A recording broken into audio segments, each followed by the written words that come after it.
Subscribe कीजिए हमारे YouTube channel Islamic world को और इस बेल आइकन को दबाना ना भूलिए हर रोज नया इस्लामिक वीडियो देखने के लिए।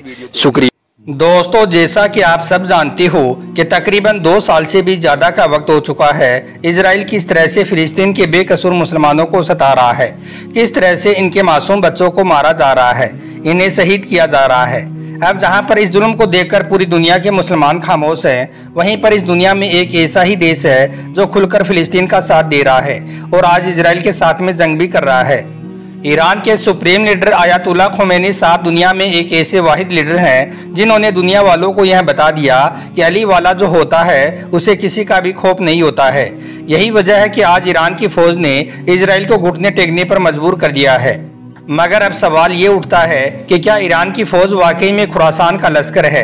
क्या ईरान की फौज वाकई में हजरत इमाम मेहंदी की फौज का लश्कर होगा? आज हम आपको ना सिर्फ खुरासान के इस लश्कर के बारे में बताने वाले हैं, बल्कि हजरत इमाम मेहंदी के आने की उन निशानियों के बारे में भी बताएंगे जो आज के इस दौर में तकरीबन पूरी हो चुकी हैं। और साथ ही आपको उस लीडर के बारे में भी बताएंगे जो इस पेशन गोई के मुतालिक खुरासान के लश्कर का लीडर हो सकता है। जानकर यकीनन आप भी हैरान रह जाओगे। इसलिए आज का यह वीडियो आप सभी के लिए बहुत खास है, आप इसको आखिर तक जरूर देखें। और सबसे पहले, अगर आपके दिल में ईरान और फिलिस्तीन के लिए मोहब्बत है तो आप इस वीडियो को दिल से एक लाइक जरूर कर दें और मेहरबानी करके इसे शेयर भी कर दें ताकि और भी लोगों के पास में यह वीडियो पहुंच जाए। तो चलिए दोस्तों, शुरू करते हैं।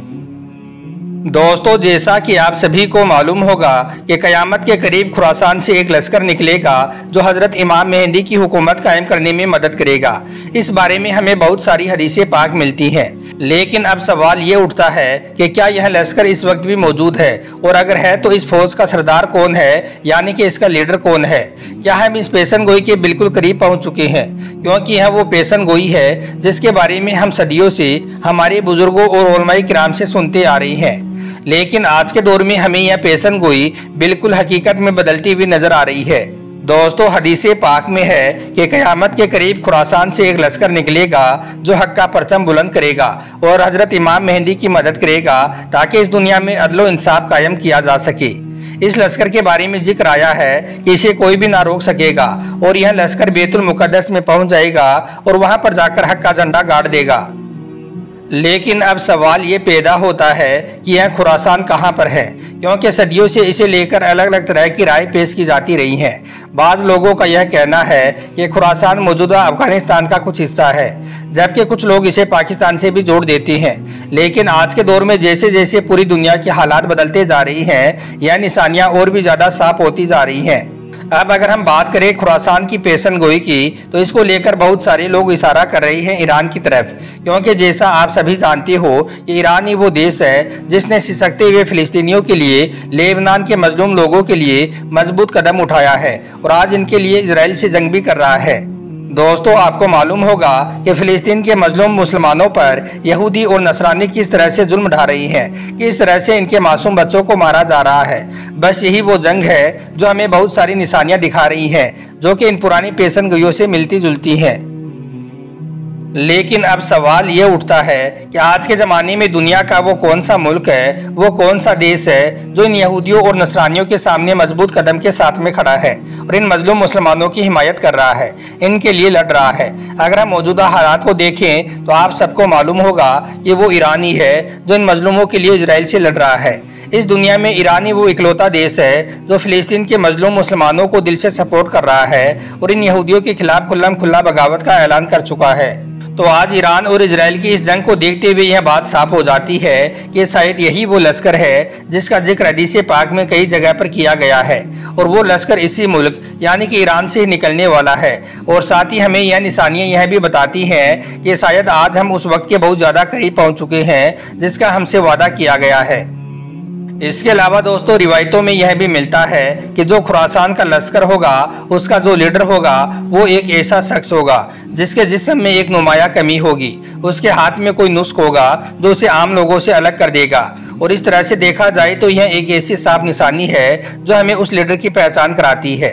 लेकिन अब सवाल ये उठता है कि आज के इस दौर में ऐसा कौन सा शख्स है जो खुरासान के लश्कर की इस निशानी के मुतालिक आज लश्कर खुरासान की सरबराही करने वाला हो सकता है।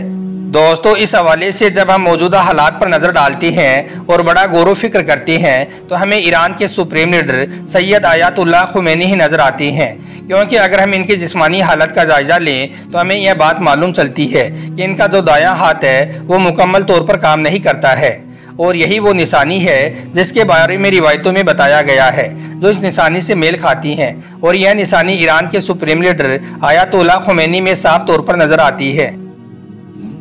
और ना सिर्फ इनकी जिस्मानी हालत इस पेशन गोई से ताल्लुक़ रखती है, बल्कि इनकी जो क़यादत है, इनकी जो लीडरशिप है, उसमें भी हमें खुरासान के लश्कर की झलक नज़र आती है, क्योंकि इस पूरी दुनिया में यही एक ऐसा लीडर है जो मजलूम मुसलमानों के लिए, उनके हक़ के लिए अपनी आवाज़ को बुलंद कर रहा है और अपने मुल्क को एक मजबूत इस्लामी रियासत के तौर पर पेश करने में लगा हुआ है। यही वजह है कि आज बहुत सारे लोगों का यह मानना है कि सैयद आयतुल्लाह खुमैनी खुरासान के लश्कर की क़यादत करेंगे। और इसके अलावा अगर हम हज़रत इमाम मेहंदी के ज़हूर की बात करें तो इस्लामी रिवायत के मुताबिक हज़रत इमाम मेहंदी का ज़हूर दुनिया में अदल व इंसाफ कायम करेगा। दोस्तों, जब इस दुनिया में जुल्म और नाइंसाफ़ी अपने अरूज पर होगी, जब इस दुनिया में जुल्म और नाइंसाफ़ी हद से ज़्यादा बढ़ जाएगी, तो उस वक्त हज़रत इमाम मेहंदी वो शख्सियत होंगे जो क़यामत से पहले एक ऐसी रियासत, एक ऐसी हुकूमत कायम करेंगे जो इस पूरी ज़मीन पर इंसाफ और अमन लेकर आएंगे। हज़रत इमाम मेहंदी की हुकूमत के दौर में दो अहम क़ुव्वतें होंगी, एक तो होगी आसमानी मदद और दूसरी होगी ज़मीनी मदद। रिवायतों के मुताबिक हज़रत इमाम मेहंदी की मदद के लिए आसमान से एक बहुत बड़ी शख्सियत नाजिल होगी जिनका नाम हज़रत ईसा अलैहिस्सलाम होगा। इसके अलावा हज़रत इमाम मेहंदी को इस ज़मीन पर भी बड़ी मदद मिलेगी जिसका जिक्र भी हदीस पाक में किया गया है, और यह ज़मीनी मदद खुरासान के लश्कर की तरफ से होगी। खुरासान से निकलने वाली यह फ़ौज हज़रत इमाम मेहंदी की मदद करेगी, उनके साथ में मिलकर जुल्म के खिलाफ लड़ेगी और उनकी हुकूमत के करीबी किरदार अदा करेगी। इस लश्कर की ताकत और भरोसा बहुत ज़्यादा मजबूत होगा कि कोई भी इस लश्कर को रोक ना सकेगा। यही वजह है कि इस वक्त ईरान की फ़ौज इजराइल पर इतना ज़ोरदार हमला कर रही है जिससे पूरे इजराइल में अफरा तफरी का माहौल बना हुआ है। CNN और अल जजीरा रिपोर्ट के मुताबिक पहले तो ईरान की फ़ौज ने इजराइल के एक बड़े शहर तेल अवीव को बर्बाद किया, इसके बाद इजराइल का दूसरा बड़ा शहर हाइफा भी धूं धूं करके जलने लगा। ईरान ने इन शहरों पर एक दो नहीं बल्कि सैकड़ों ब्लास्टिक मिसाइलें दागी, जिससे इन दोनों बड़ों शहरों का हाल बुरा हो गया। इसके बाद खबर निकलकर सामने आई कि इजराइल के वजीर आजम नेतन्याहू देश छोड़कर भाग गई हैं। रिपोर्ट के मुताबिक जैसे तेल अवीव के बाद हाइफा जैसे बड़े शहर पर एक के बाद एक मिसाइलें दागी गई तो यह देखकर नेतन्याहू ने डर के मारे अपनी रिहाइशगाह को छोड़ दिया और भागकर किसी खुफिया बंकर में पनाह ले ली। जबकि कुछ रिपोर्ट में यह भी दावा किया गया है कि नेतन्याहू अपना देश छोड़कर कहीं भाग गया है। बस इसी बात को देखते हुए इस वक्त खबर आ रही है कि इजराइल ने ईरान के आगे घुटने टेक दिए हैं, इजराइल ने अपनी हार मान ली है। और यही नहीं, अब इजराइल में बहुत ही जल्द तख्ता पलट भी होने वाला है, क्योंकि नेतन्याहू तो अब देश छोड़कर भाग चुका है और अब उसके जो करीबी हैं उन्हें भी उनके पदों से हटाया जा रहा है। बस इन्हीं बातों को देखते हुए कहा जा रहा है कि अब बहुत ही जल्द इजराइल में तख्ता पलट होने वाला है। दोस्तों, इन सब बातों को देखते हुए ऐसा ही लग रहा है कि यह वो दिन आ चुका है जिसकी पेशन गोइया आज से बरसों पहले की जा चुकी है, क्योंकि इस वक्त ईरान ने इजराइल को 24 घंटों का अल्टीमेटम दे दिया है और कहा है कि या तो इजराइल अपनी हरकतों से बाज आ जाए, मजलूमों को सताना बंद कर दे, या फिर तैयार हो जाए एटमी हमले के लिए, जिसके बाद इजराइल में कुछ भी ना बचेगा। खैर दोस्तों, आज के इन हालात को देखकर हम इस बात को महसूस कर सकते हैं कि जैसे जैसे इस दुनिया में जुल्म बढ़ता जा रहा है, यह सारी की सारी निशानियां आहिस्ता आहिस्ता साफ होती जा रही हैं। ऐसा लगने लगा है कि अब वो वक्त बहुत करीब आ चुका है जब यह सारी निशानियां मुकम्मल तौर पर हकीकत में बदल जाएंगी और हज़रत इमाम मेहंदी का ज़हूर हो जाएगा और इस दुनिया में अदल व इंसाफ कायम हो जाएगा। अल्लाह पाक से दुआ है कि अल्लाह ताला ईरानी फ़ौज की मदद फरमाए और इजराइल पर फतह नसीब करे और ईरान के supreme leader Syed Ayatollah Khomeini साहब की हिफाजत फरमाए। आमीन, अल्लाहुम्मा आमीन। एक बार आप भी कमेंट बॉक्स में आमीन ज़रूर लिख दें। आपका वीडियो देखने के लिए बहुत बहुत शुक्रिया।